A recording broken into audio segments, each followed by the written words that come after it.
adik-adik, apa kabar? Pasti sehat ya, dan pastinya kalian semangat belajar hari ini karena topik yang akan kita pelajari di channel Kursi Guru ini adik-adik sangat menarik. Kita akan membahas tentang hubungan roda-roda. Tunggu dulu, kita bukan membahas hubungan kalian ya bersama gebetan kalian, tetapi di sini kita akan membahas hubungan roda-roda ya. Nah adik-adik, sebelum kita bahas, pastikan kalian subscribe channel kita, tonton terus video kita, karena video ini adik-adik yakinlah kalian nggak akan rugi karena video ini sangat bermanfaat buat kalian. Sementara kalian ngegames kan mungkin ya kalian bosan ya ngegames terus, harus menggunakan pakai datanya dengan hal yang lebih bermanfaat, dengan hal yang lebih bisa mengedukasi kalian. Yuk, sudah semangat? Sudah siap? Sudah dibawa bukunya untuk dicatat? Oke, terima kasih ya. Oke, yuk, ayo kita belajar tentang hubungan roda-roda. Hubungan roda-roda. Nah, adik-adik, hubungan roda-roda ini ya, ini dipelajari baik di tingkat SMP maupun di tingkat SMA. Jadi ini berlaku secara umum ya. Anak SMP wajib tahu materi ini, dan anak SMA pun juga wajib mengetahui materi ini karena materi ini sangat penting. Buktinya aja dia dipelajari terus baik di SMP maupun di SMA. Nah, hubungan roda-roda itu ada 3, tepat sekali ya. Yang pertama, ada hubungannya itu sepusat. Jadi ada hubungan roda-roda itu yang pertama itu sepusat. Jadi kalau sepusat ini adik-adik, ini kan ada roda. Nah, di sini ada roda juga. Nah, ini pusatnya roda, anggap saja ini roda 1. Ini roda 1. Roda 1 ini dek pusatnya di sini. Anggap saja ini di P ya. Kemudian roda yang 2, ini roda yang 2. Roda 2 ini pusatnya di mana? Pusatnya juga di P ini. Makanya ini dinamakan sepusat. Paham ya? Jadi pusatnya itu sama. Di mana pusat kalian? Jangan dilihat ya. Oke adik-adik, kalau seandainya roda ini memiliki hubungan sepusat, maka persamaan yang berlaku omega 1 itu sama dengan omega 2. Omega 1 sama dengan omega 2, sehingga di sini V1 dikali R1 sama dengan V2. Oke, omega ini Mbak tuliskan V sama dengan omega dikali R ya. Kalau mencari omega berarti V dibagi dengan R. Oke, kita revisi. Berarti di sini harus hati-hati ya, Mbak aja keliru ternyata. Omega 1 sama dengan omega 2 berarti V1 dibagi dengan R1 sama dengan V2 dibagi dengan R2. Konsepnya biar kalian sama Mbak nggak keliru untuk menentukan apa saja rumusnya, apa saja persamaannya, konsepnya di sini ya. V sama dengan omega dikali dengan R, omega sama dengan V dibagi dengan R. Karena omeganya sama berarti otomatis V dibagi dengan R sama dengan V dibagi dengan R. Mengerti ya? Oke, jadi ingatkan yang namanya sepusat berarti roda itu memiliki pusat yang sama. Roda 1 pusatnya di P, roda 2 pun pusatnya di P, dengan persamaan yang berlaku omega 1 sama dengan omega 2. Omega itu rumusnya V dibagi dengan R. Jadi V1 per R1 sama dengan V2 dibagi R2. Paham? Jelas paham pasti ya. Oke, lanjut. Hubungan yang kedua, bersinggungan.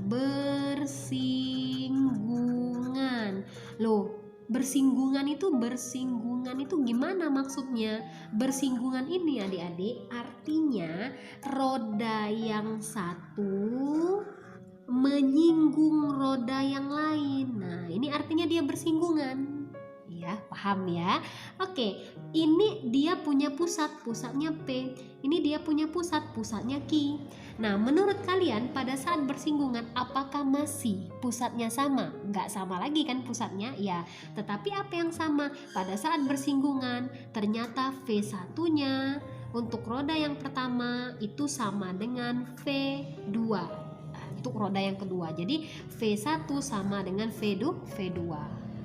V ini turunkan dari sini. Ini ingat rumusnya, Mbak tebelin ya, Mbak kasih ya supaya kita nggak lupa, karena kadang-kadang ya rumus ini sederhana tetapi sering terlupa, bukan terlupa sih, lebih ke terbolak-balik ya. V1 sama dengan V2. V1 itu omega 1 dikali R1 sama dengan omega 2 dikali R2. Jadi ingat adik-adik ya, ini beda. Kalau dia sepusat omeganya yang sama, kalau dia bersinggungan maka V-nya yang sama. Mbak, ngomong-ngomong aku tadi mencerna perkataan Mbak, V omega, pasti kalian bingung ya, apa sih maksudnya V sama omega? Nah, V itu adik-adik, V itu simbol dari kecepatan. Kalau bahasa fisikanya sih kecepatan linier ya. Nah, omega itu apa? Omega itu artinya kecepatan sudut. Kecepatan sudut. Bahasa fisikanya kecepatan angular, tapi sering kok digunakan hanya sebatas kecepatan sudut saja bahasanya ya. Nah, kecepatan linear ini satuannya meter per second, kecepatan sudut satuannya radian per second. Jadi adik-adik, itulah yang dimaksud dengan omega sama V. Terus itu tadi Mbak nyebut R ya. R itu apa Mbak? Oh, gua gampang. R ini ialah jari-jari. Jadi maksud jari-jari itu dari pusatnya ke rodanya berapa, dari pusatnya ke roda yang kedua itu juga berapa ya. Kalau ini jari-jarinya anggap saja ini R1, di sini ada R2. Jadi tambah clear ya pengetahuan kita hari ini. Ada hubungan satu sepusat, hubungan kedua itu bersinggungan, sepusat omega 1 sama dengan omega 2, bersinggungan V1 sama dengan V2. V itu ialah kecepatan, kalau omega itu ialah kecepatan sudut. V satuannya meter per second, omega satuannya radian per second, sedangkan R itu ialah jari-jari. Biasanya jari-jari itu satuannya meter, tapi bisa juga satuannya dalam sentimeter. Hubungan yang terakhir ya. Nah, hubungan yang terakhir ini yang ketiga ya. Yang ketiga dia punya hubungan itu dihubungkan dengan tali atau dengan sabuk ya. Dihubungkan dengan tali ya, atau sabuk biasanya orang bilang ya. Nah, maksudnya gimana Mbak?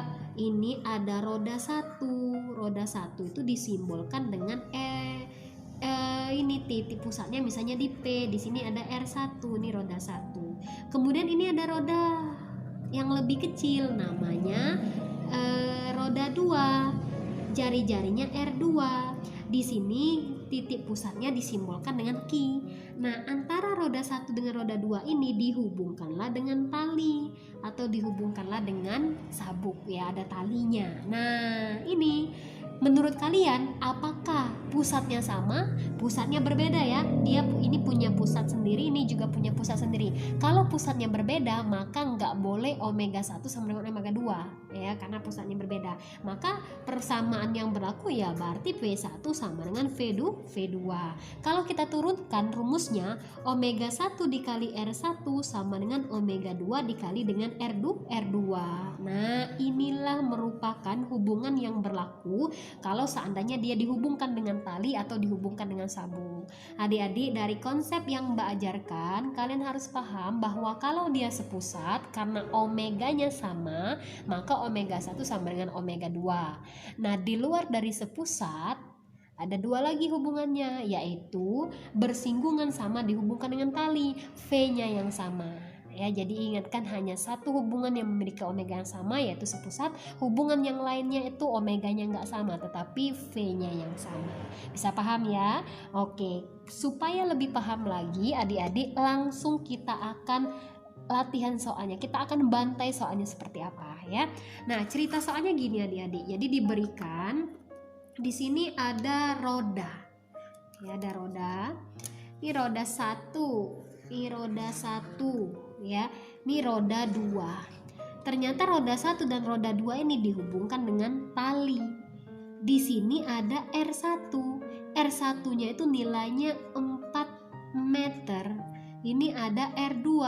R2 ini nilainya 1 meter.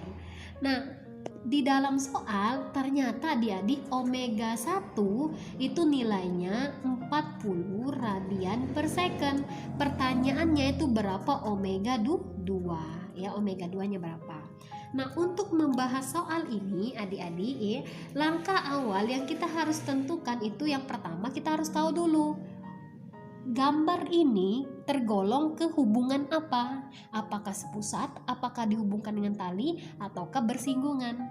Nah, melihat dari kondisi gambar jelas ini apa hubungannya? Oke, tepat ya. Ini hubungannya dihubungkan dengan tali ya. Jadi dihubungkan dengan tali. Karena dia dihubungkan dengan tali, maka persamaan yang berlaku V1 itu sama dengan V2 ya. V1 sama dengan V2. V itu kan nggak dicari di dalam soal, yang dicari itu omega, maka kita harus turunkan omega. Rumus V-nya omega 1 dikali R1 sama dengan omega 2 dikali dengan R2. Omega 1-nya berapa? 40. R1-nya berapa? Ini R1-nya 4 ya. Kemudian sama dengan omega 2-nya berapa? Enggak tahu, itu yang ditanyakan di dalam soal. R2-nya berapa? R2-nya 1. Maka omega 2-nya langsung kaliin aja, 40 kali 4 160. Satuannya jangan lupa radian per second ya. Jadi adik-adik mudah sekali kalau seandainya kalian sudah tahu konsep hubungannya dan persamaan yang berlaku itu apa, maka kalian mudah sekali untuk menjawab soalnya. Kuncinya itu adik-adik, pertama tentukan dulu dia memiliki hubungan apa, lalu yang kedua baru tentukan persamaannya apa ya. Dan tentu saja kita juga harus menyesuaikan nih dengan apa yang diketahui di dalam soal dan apa yang ditanyakan di dalam soal. Nah, adik-adik, hubungan roda-roda ini materinya sangat simpel, tetapi adik-adik soalnya selalu keluar, baik untuk tingkat SMP maupun untuk tingkat SMA, karena materi ini sangat penting. Aplikasinya jelas dalam kehidupan sehari-hari. Kalau kalian lihat sepeda kalian ya, ini itu kan ada hubungan roda-roda di sepeda itu ya. Jadi adik-adik, konsep ini harus kalian kuasai, wajib kalian kuasai. Dan tentu saja kalau seandainya kalian mau menguasai hukumnya, kalian harus tonton channel kita terus, karena dengan menonton channel Kursi Guru kalian pasti akan mengerti dengan setiap konsep fisika yang kami berikan ya. Oke adik-adik ya, sudah mengerti semua?